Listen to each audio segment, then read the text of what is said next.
인천 상륙작전의 성공과 국군의 대대적인 반격으로 북한군 지휘체계는 완전히 붕괴됐습니다. 북한군은 제대로 된 방어선도 구축하지 못한 채 도망가기 바빴고 무려 13개 사단이 완전히 분산되었죠. 그중 6개 사단은 38선 북쪽으로 철수하는 데 실패해 완전히 고립되어 많은 병력이 포로가 되었으며 일부 패잔병들은 지리산과 오대산, 태백산 같은 산악지대로 숨어들어 게릴라전을 이어갔습니다. 반격을 시작한 국군과 유엔군은 드디어 38선을 넘어 진격을 시작했습니다. 국군 제1군단은 빠른 진격 속도로 순식간에 원산 앞까지 도달했고 국군 제2군단은 중부 지역으로 북진했죠. 이런 상황에서 10월 9일 서부 지역을 담당한 미 제1군단에도 드디어 38선 돌파 명령이 떨어집니다. 미 제1군단은 미 제1기병사단, 미 제24사단, 국군 제1사단, 그리고 영연방 제27여단이라는 막강한 전력으로 구성되어 있었는데 목표는 개성, 사리원, 황주를 경유해 최종적으로는 평양을 점령하는 것이었습니다.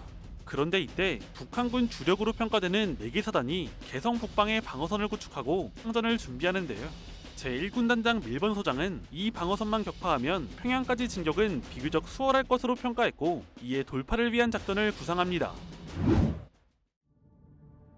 밀번 소장은 개성 북방의 북한군 4개 사단에 정면으로 들이받기보다는 기갑부대의 기동력을 앞세워 측면으로 우회해 포위하겠다는 작전을 구상했습니다.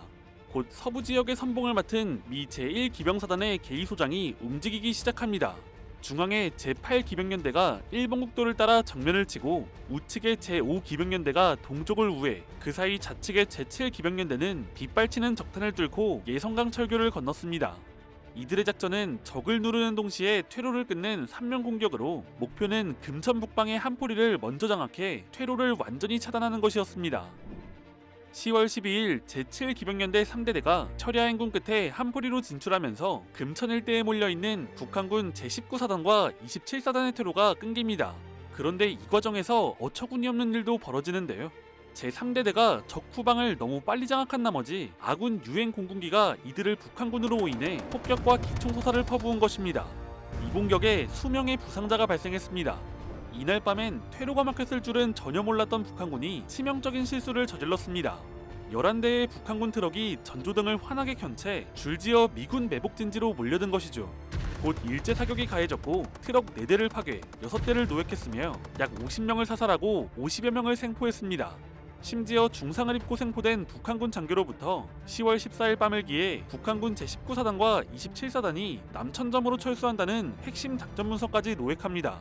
적의 움직임까지 완벽하게 파악한 미 제1기병사단은 북한군을 3면으로 완전히 포위, 대혼란에 빠진 북한군을 제압하며 포위전을 성공적으로 종결시켰습니다.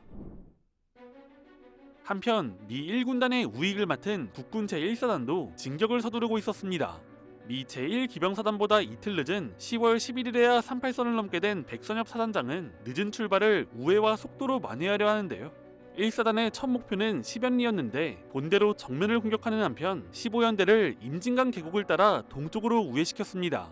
이들은 30km를 도보로 주파한 뒤 야간 공격을 감행하며 토산의 북한군을 격파했고 10월 13일 아침엔 10연리 동쪽을 점령해 북한군의 숨통을 조였습니다. 이어서 같은 날 오후 12연대가 10연리에 진입, 저녁엔 후방 11연대까지 합류하며 완전히 점령합니다. 금천과 10연리 방어선이 무너지면서 평양으로 이어지는 요충지인 사리원까지 거침없는 추격전이 시작됐습니다. 이때 한 소문이 추격전에 기름을 부었는데 제1기병사단과 제24사단 중 먼저 사리원을 점령하는 사단에게 평양에 제일 먼저 입성하는 영광을 주겠다라고 밀번 군단장이 말했다는 소문이었습니다. 이 소문은 곧 장병들의 경장심을 극도로 자극했고 각 사단은 물론이고 연대끼리도 서로 먼저 평양을 밟겠다는 열망으로 들끓었습니다. 각 부대가 앞다투어 북상하며 금천 남천전 국도에서는 차량들이 뒤엉켜 대혼잡을 빚기도 했고 10월 17일 새벽 서흥 남쪽에서는 먼저 가려던 미군 부대끼리 서로를 적으로 인해 총격전을 벌이는 일까지 발생했습니다. 진격은 계속됐습니다.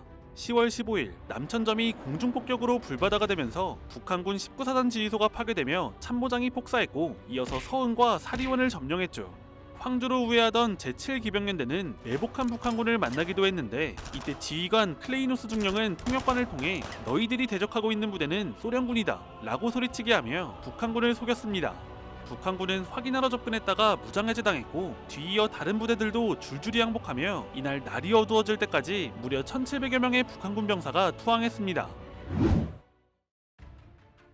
10월 17일 국군 제1사단은 하루 42km를 내달려 율리 상원성까지 진출했습니다.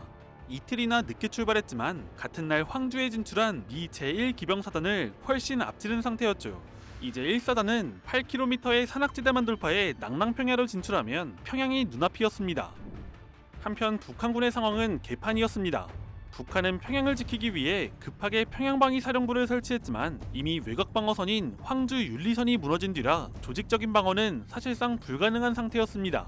미 제8군 정보참모부는 평양을 지키는 북한군 병력을 약 8,000명으로 추산했는데 이것은 정규사단의 온전한 전력이 아니라 이곳저곳에서 살아남은 잔류병들을 긁어모은 것이었습니다.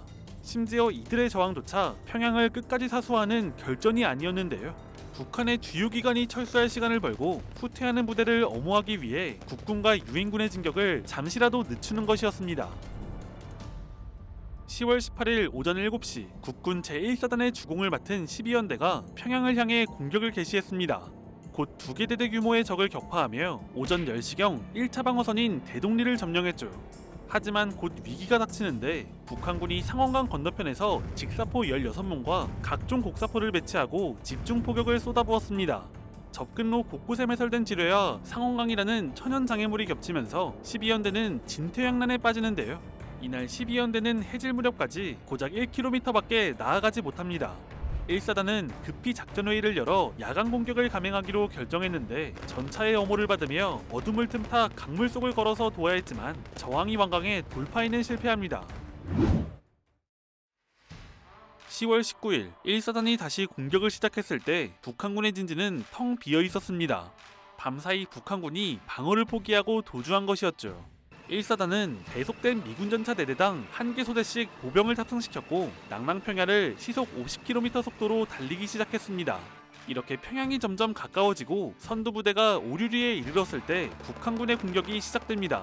2개 대대 규모의 북한군이 진격을 가로막았는데 평양 외곽 마지막 저지선이었습니다. 이에 1사단과 함께한 미 6전차대대 C중대 전차들은 곧바로 대응에 들어가는데요. 적진지 좌우측을 타격하기 위해 넓게 상계했고 중앙의 전차 세대가 보병의 엄호를 받으며 돌격해 북한군 방어선을 무너뜨립니다. 같은 시각 미 제1기병사단도 평양을 향하고 있었습니다. 황주를 지나 평양 남쪽 12km 지점 흑교리 근처까지 진출했는데 이때까지 별다른 저항이 없었지만 흑교리에 가까워지자 상황이 급변합니다. 북한군이 방어진지를 구축하고 대전차포와 박격포를 쏘기 시작한 것이죠. 전차호 속에 위장된 T-34 전차들과 빽빽한 지뢰지대 때문에 접근이 어려웠고 이런 상황에 아군을 근접 지원하던 F-51 전투기 한 대가 북한군의 격추되는 위기까지 맞았죠.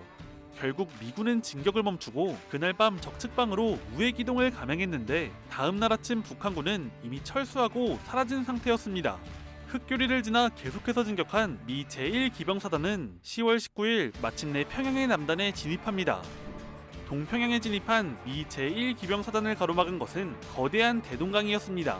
선두병력은 강을 건널 유일한 인도교인 대동교로 이동했는데 그 순간 굉음과 함께 대동교 중앙부가 폭파됩니다. 대동강을 잇던 다리가 모두 끊기는 절망적인 순간이었죠. 그런데 이때 폭발된 대동교 동쪽 100m 지점에 이미 10여 분 전에 도착해 강을 건널 장소를 찾고 있던 부대가 있었으니 국군 제1사단 12연대의 선봉 2대대였습니다. 끊어진 다리를 두고 만난 두 부대는 환호성을 질렀습니다. 서로 다른 축선에서 진격한 두 부대가 만났다는 것은 전선이 이어지며 측방이 안전해졌다는 것이고 작전이 계획대로 돌아가고 있다는 뜻이기도 했습니다. 한편 국군 제12연대는 이 진격전에서 어마어마한 전과를 올렸는데 무려 1381명의 적을 사살하고 387명을 생포하는 한편 아군 전사자는 단 2명에 불과했습니다. 첫 평양 입성의 타이틀은 간발의 차이로 국군 제1사단이 차지하게 됩니다. 대동강 다리가 모두 끊긴 상황에서 진격이 멈춘 듯 했지만 사실 국군 제1사단은 이미 준비가 되어 있었습니다.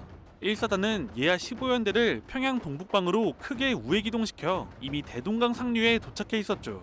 10월 19일 새벽 5시 15연대 3대대가 먼저 강을 건넜고 뒤이어 아침엔 2대대와 1대대가 강을 건너며 평양의 전통적인 중심지인 본평양에 진입합니다.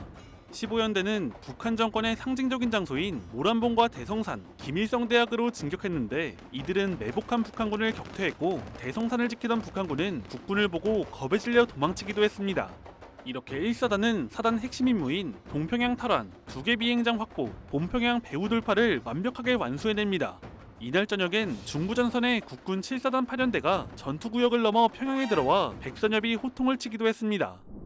한편 동평양의 11연대의 경우 민족보위성과 북한군 총사령부가 자리했던 추일미 일대로 진격했는데 이때 테러가 차단된 북한군 3천여 명이 집단으로 투항해왔습니다.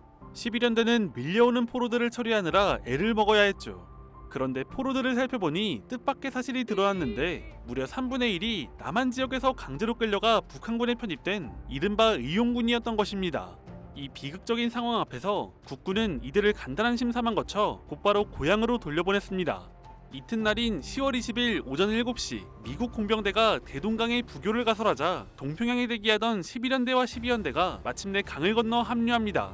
오전 10시엔 북한 정권의 심장인 평양을 완전히 장악했죠.